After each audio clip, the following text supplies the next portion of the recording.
साताऱ्यामधून आज उदयनराजे फॉर्म भरणार आहेत, यासाठी शक्तीप्रदर्शन मोठ्या प्रमाणात होत आहे। माझ्यासमवेत आहे काही कार्यकर्ते जे उदयनराजे समर्थक म्हणून ओळखले जातात।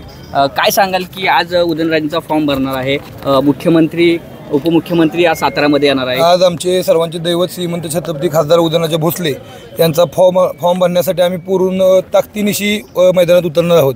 खरे तर आम्हाला ताकद दाखवायची गरज नाही, उदयनराजे भोसले हे उभे राहिले म्हणजे निवडून आलेच जमा आहेत, इथे या ताकदीची गरजच नव्हती। पण आज महायुतीचे तिन्ही मुख्यमंत्री एकनाथरावजी शिंदे, उपमुख्यमंत्री देवेंद्र फडणवीस, उपमुख्यमंत्री अजितदादा पवार हे सर्व इथे उपस्थित राहणार आहेत। त्या सर्वांना आम्ही ताकदीनिशी इथे प्रेझेंट करून उदयनराजे भोसले यांचा फॉर्म भरणार आहे। उदयनराजे भोसले आमचे दैवत आहेत।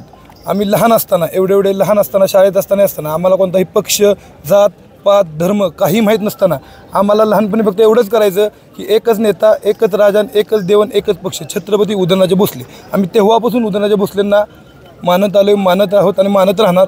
सातारच्या गादीचा मान हा खूप मोठा आहे आणि जनताच तुम्हाला सांगेल की आम्ही या निवडणुकीमध्ये किती लाखाच्या लीडने निवडून येऊ हे तुम्हाला या आजच्या फॉर्म भरण्याच्या गर्दीतून दिसेल। आज काय सांगाल की साताऱ्यामध्ये नुसतेच उदयनराजे भक्त आणि उदयनराजे समर्थक आले आहेत? आता तुम्ही मगाशी म्हटला की ही लढत कशी होईल, लढत ही काय, हा माणूस म्हणजे शशिकांत शिंदे हे आमदारकीला पडलेले आहेत, त्यामुळे ही लढत काय अशी वन वे लढत। आणि सातारच्या जनतेला माझं एकच सांगणं आहे की डिपॉझिट जप्त होईल अशी परिस्थिती आत्ता जिल्ह्यात आहे शशिकांत शिंदेंची। त्यामुळं महाराजांना भरघोस मतानं 2-2.5-3 लाखाच्या लीडनं शीट लागण्याची शक्यता आम्ही भागात फिरतोय सगळीकडं। आता आज मी भारतीय जनता पार्टीचा युवा मोर्चाचा जिल्हा उपाध्यक्ष आहे।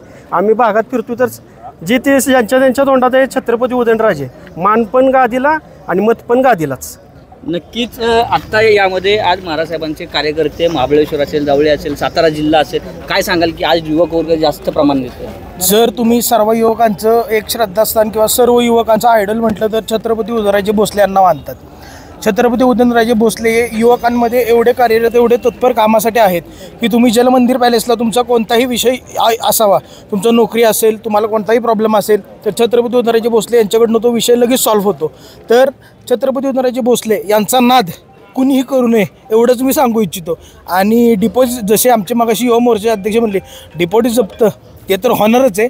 आणि आज एवढंच मी सांगतो, आज शिवतीर्थावरून फक्त गर्दी बघावी, फक्त महाराजांवर प्रेम करणार आहे। त्याच्यामुळे मी एकच म्हणतो, एक नेता एक आवाज, एक नेता एक आवाज, उदयनराजे फक्त ओनली उदयनराजे। साताऱ्यातून टॉप न्यूज साठी Zuber Shaikh, Satara. Come on guys, hurry up. अरे सुन ना, एक ब्रेक ले लेते हैं। Guys I am telling you, तुम लोगों को सही से ट्रैकिंग नहीं आता, but that's okay, you can learn. रोज का ढक्कन देना। ये रेड वाला है, सही वाला देना। अबे ढक्कन, पहले तो सही पानी पीना।